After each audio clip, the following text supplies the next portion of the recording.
Man, I love 24/7 HH. I give you guys the truth. I really do.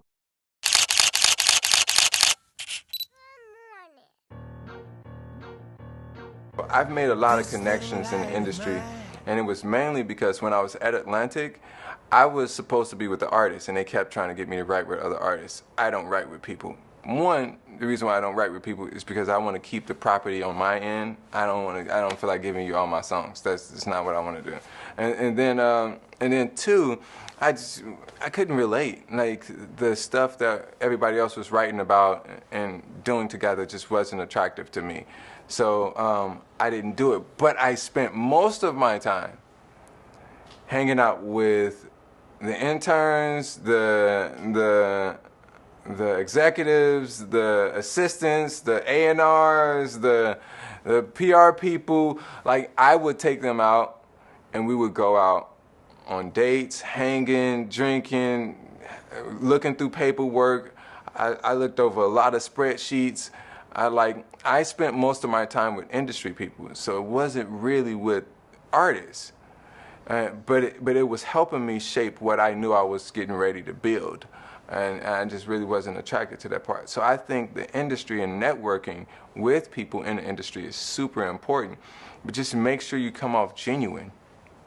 Be genuine to who you are and the relationship, the energy exchange that you're having with that person, or otherwise it could be really awkward, right? So I think that's important, and we've kept a relationship for a while with most of, like, I don't have a lot of people I can't call on, so the industry's small, it's super small, so make sure, you keep your circle small, but also know that everybody's connected to everybody, right?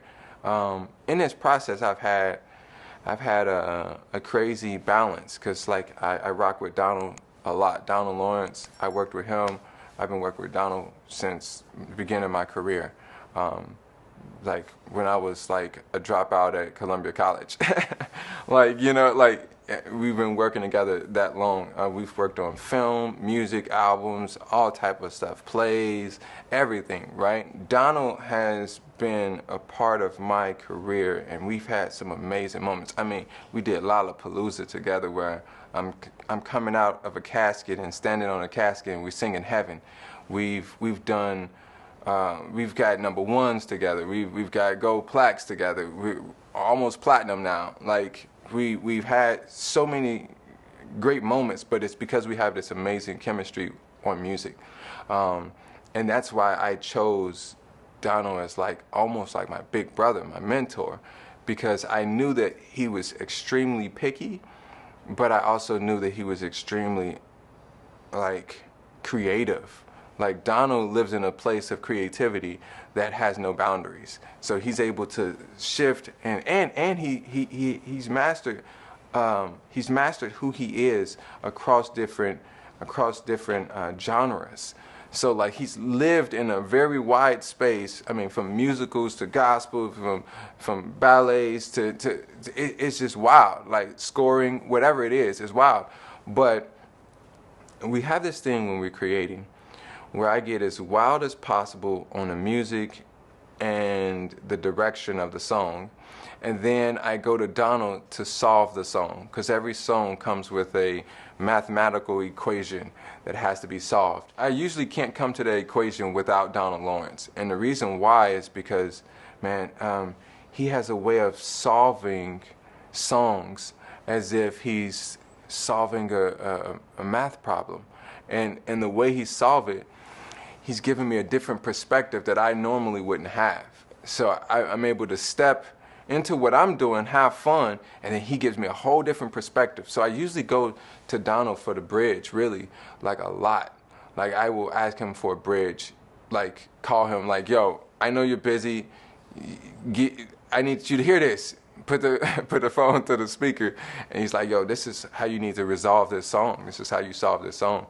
I don't think AI could do what Donald Lawrence does, for sure. But an example of networking and relationships and working, the opposite of it would be Kirk Franklin, right? Like, I don't like Kirk whatsoever. and I don't like what he stands for. I don't like the way he presents himself. I don't like his music. I don't like there's a lot of things about it that I feel like are distracting from what I love about gospel culture.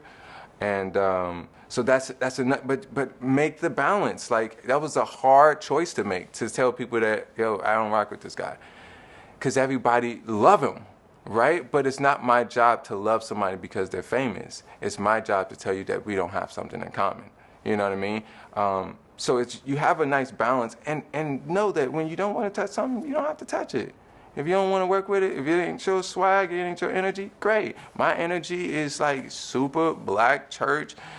Like, you take me back to the choir, you take me to grandma, you take me to like some stuff that feels like genuine to culture and not like performing culture. I fall in love with it. Like, so like everybody love him now, but Killer Mike was on my first album. You know what I mean? Like, you love artists when you meet them, and you blend and connect with people when you meet them, and then later on you all just keep growing. But yeah, like, I think that's the balance of networking, knowing and being verbal about it, right? Like, having that moment of what you do like, what you don't like, and living in your choice of networking. So Donald, amazing. Meeting Jay and opening up for Beyonce, amazing moments. Corey Henry, amazing to work with, genius. You can tell, like, it just comes out of him. Jay Ivy, oh my God, a wordsmith. Like, and because he's so good at it, he's able to show me the roadmap, like the roadmap to speaking as an African American man, and what that looked like in 10 years for me. So I'm living, kind of growing and pulling from all of these people that gave me so much inspiration. And it's a lot of other people I'm probably not naming, but I've loved my journey of working with people, and I've worked with a lot of people. Like, when I look back at my list of like how many people I've worked with, I mean, I've taken a lot of people to church that just normally wouldn't go to church. You know what I mean? So yeah, networking in the industry is important, but in picking what camp you want to be a part of, pick it based on what you genuinely like as an artist, not what's the most popular thing, because you can also go along with the crowd and never arrive to where you're supposed to be. And I'm so glad I'm where I'm at now. Like, it's so organic, it's so true, honest to who I am, to where when people look back years from now, 100 years from now, they're like, yo, you know what I mean? Like, what was this guy about? What did he love? What did he learn in his 100 years? And what did he leave with us? It's going to be, for sure, networking, creativity, stay inspired, and yeah, that's it. The biggest misconception of Sir the Baptist is that I'm a playboy, that I have multiple girls, that I ever was a playboy, that I was this sort of, they took these good looks and really ran with it, man. They were like, oh, well, he's got to be, you know, nah. Anytime I'm hanging with a girl, it's just me and her, you know. And we go on that journey together, and that's a really sacred journey too. So to over-sexualize my image or who I am is it's a distraction from what I'm actually called to be. I'm actually supposed to be this guy that brings so much value to the community that being a womanizer could only strip me of my potential of actually being what I need to be for the community, which is why I left the industry in the beginning, is because I felt like that was leading my narrative, not who I am. It's like, if it was a hint of who I am, you know, I would tell you. Like, I'd be like, yo, I hit the blunt, or before I came in, or I was drinking, I was at the strip club. I've said everything that I do, you know what I mean? But it's just like, what I don't do is, you know, I'm not using this to be some playboy. Like, I'm using this to really shift culture. And I've had moments to where that was used to abuse my calling. And people have really tried to, like, push that. And I felt like that was an assassination on my character, on who I'm supposed to be. And I felt that, and that was probably the craziest times in my life. But I was so depressed about it because I knew from that smoke in a car that I'm supposed to do what I'm supposed to do. I'm not supposed to look like this. What I'm supposed to look like is what I'm trying to present. And just to be straightforward, you know, I'm one of those guys, if I see a girl in a party or I'm hanging with a girl, I take her off to myself and we have that moment. And we live life in this beautiful world, and we paint our own pictures, and we can change the atmosphere if we want to, and it's just us. You know, that's the beauty of my sexuality, is not having multiple women.